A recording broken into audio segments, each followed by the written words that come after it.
ప్రశాంతమైన నెల్లూరు నగరంలో ఒక్కసారిగా అలజడి.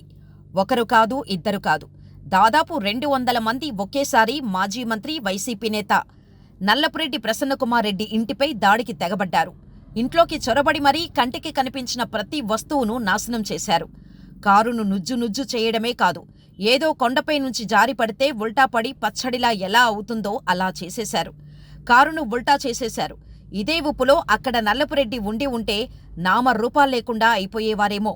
దాడి తర్వాత స్వయంగా ఆయన కూడా అదే చెప్పారు. ఒకవేళ ఆ టైంలో నేను ఇంట్లో ఉండి ఉంటే నన్ను చంపేసేవారు అని. అసలు ప్రసన్నకుమార్ రెడ్డిపై ఎందుకంత కోపం వచ్చింది? నల్లపురెడ్డిపై దాడికి గల కారణాలేంటి? వేమిరెడ్డి దంపతుల పాత్రెంత? Watch the story. Nallapureddy Prasannakumar Reddy నెల్లూరులో వీరి ఫ్యామిలీ దశాబ్దాలుగా రాజకీయాల్లో పలుకుబడి ఉంది.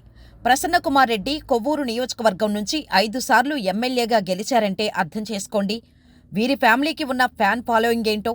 నల్లపురెడ్డి శ్రీనివాసులు అంటే నెల్లూరు జిల్లాలో ప్రత్యేక అభిమానం చూపిస్తారు ఇప్పటికీ కూడా. ఆయన చనిపోయినప్పటికీ ఆయన కుమారుడు ప్రసన్నకుమార్ రెడ్డికి ఆయనకు ఇచ్చే వాల్యూ ఇస్తారు. ప్రస్తుతం వైసీపీలో ఉన్నారు నల్లపురెడ్డి ప్రసన్నకుమార్ రెడ్డి. అయితే ఎంత ఫ్యాన్ ఫాలోయింగ్ ఉంటే అంత నోరు అదుపు పెట్టుకోవాలి. నోరుంది కదా అని నోటికి వచ్చింది వాగేస్తే అంతే. మనకు అపోజిషన్ కూడా ఉంటుంది అని గుర్తుపెట్టుకోవాలి. పైగా పవర్లో లేనప్పుడు మాట్లాడే ప్రతి మాట చాలా జాగ్రత్తగా ఉండేలా చూసుకోవాలి. కానీ నల్లపురెడ్డి ప్రసన్నకుమార్ రెడ్డి అన్ని బౌండరీస్ దాటేసి మాట్లాడారు.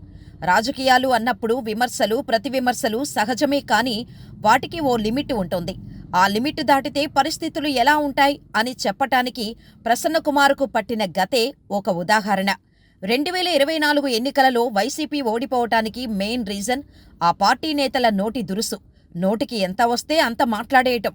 అసలు ప్రజాప్రతినిధులు మాట్లాడాల్సిన మాటలు మాట్లాడేవారు కాదు. దీంతో వీరినా ఓట్లేసి గెలిపించింది అని ప్రజలు అసహించుకునేలా బిహేవ్ చేశారు. కానీ ఓడిపోయినా ఆ తీరులో ఏమాత్రం మార్పు రాలేదు. కొవ్వూరు నియోజకవర్గం పడుగుపాడులో వైసీపీ నియోజకవర్గ స్థాయి విస్తృత సమావేశంలో ప్రసన్నకుమార్ రెడ్డి కొవ్వూరు ఎమ్మెల్యే వేమిరెడ్డి ప్రశాంతిరెడ్డిపై దారుణంగా కామెంట్స్ చేశారు. అంతకుముందు ప్రసన్నకుమార్పై ఫైర్ అయ్యారు ప్రశాంతిరెడ్డి. ప్రతి పనిలోనూ ప్రసన్నకుమార్ రెడ్డి దోపిడీ చేశారని, మైనింగ్ నుంచి ఇసుక, క్వాజ్, మట్టి, చెరువులు ఇలా అన్నింటా దోపిడీ చేయటంలో ప్రసన్నకుమార్ పీజీ చేశారంటూ చురకలంటించారు ప్రశాంతిరెడ్డి. అయితే వీటికి కౌంటర్ ఇవ్వటానికి ట్రై చేసిన ప్రసన్నకుమార్ రెడ్డి హద్దు దాటారు. అసలు ప్రభాకర్ రెడ్డిని పెళ్లి చేసుకోకముందు ప్రశాంతిరెడ్డి చరిత్ర మొత్తం తనకు తెలుసు అని అన్నారు.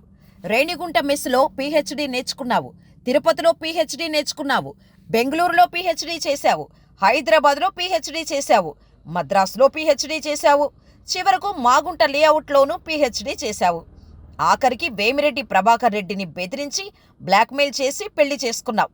ఈమె చరిత్ర ఉమ్మడి రాష్ట్రంలో తెలుసు, విడిపోయిన తర్వాత తెలుసు, పక్క రాష్ట్రంలోనూ చెబుతారు. కాశీలో, గుజరాత్లో, సూరత్లోనూ ఈమె గొప్పతనం గురించి చెబుతారు అని అన్నారు ప్రసన్నకుమార్ రెడ్డి. అక్కడితో ఆగకుండా వేమిరెడ్డి ప్రభాకర్ రెడ్డికి ఎవరూ దొరకనట్టు ఆమెను చేసుకున్నారని, ఆయన కోరితే ఓ కన్నెపిల్లను తెచ్చి తానే పెళ్లి చేసేవాణ్ణన్నారు. 10 ఏళ్ల కిందట నువ్వెక్కడున్నావు? ఆ ప్రభాకర్ రెడ్డికి ఒకటే చెబుతున్నా, నీ దగ్గర వేల కోట్ల రూపాయల ఆస్తులున్నాయి, జాగ్రత్తగా ఉండాలి నువ్వు. ఇప్పటికీ నిన్ను చంపటానికి 2 సిట్టింగులు అయ్యాయని నా దగ్గర సమాచారం ఉంది అంటూ మరికొన్ని మురికి వ్యాఖ్యలు చేశారు. అతనొక పిచ్చోడు, ఎందుకు ఈమెను పెళ్లి చేసుకున్నాడో తెలియదు. అతను అడిగి ఉంటే జిల్లాలో ముక్కుపచ్చలారని ఏ అమ్మాయినైనా అతనికిచ్చి పెళ్లి చేసేవాడిని అని అన్నారు. దీంతో వేమిరెడ్డి వర్గం భగ్గుమంది. ఈ కామెంట్స్ చేసిన రోజే నెల్లూరులోని నల్లపురెడ్డి ప్రసన్నకుమార్ రెడ్డి ఇంటిపై టీడీపీ నేతలు మూకుమ్మడిగా దాడి చేశారు. ఇల్లంతా ధ్వంసం చేశారు. ఫర్నిచర్, గిన్నీచర్ అని తేడా లేకుండా ఇంట్లో కనిపించిన అన్ని వస్తువులను ధ్వంసం చేసేశారు. అసలు ఈ రేంజ్లో డ్యామేజ్ జరుగుతుందని ప్రసన్నకుమార్ రెడ్డి ఊహించి ఉండరు. లక్కీగా దాడి సమయంలో ఇంట్లో లేరు ప్రసన్నకుమార్.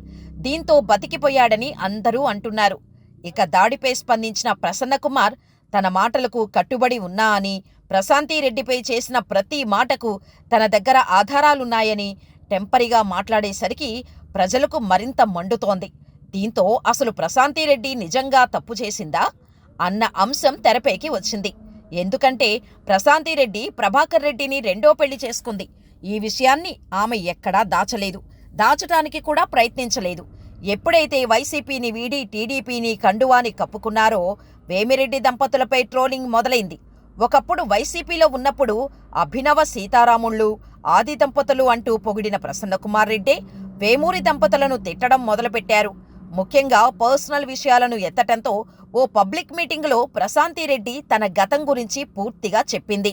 మీ ఆడపడుచుగా మీ ముందుకు వస్తున్నానని, తాను ఎవరో మీకు చెప్పాలనుకుంటున్నానని ప్రశాంతిరెడ్డి అన్నారు.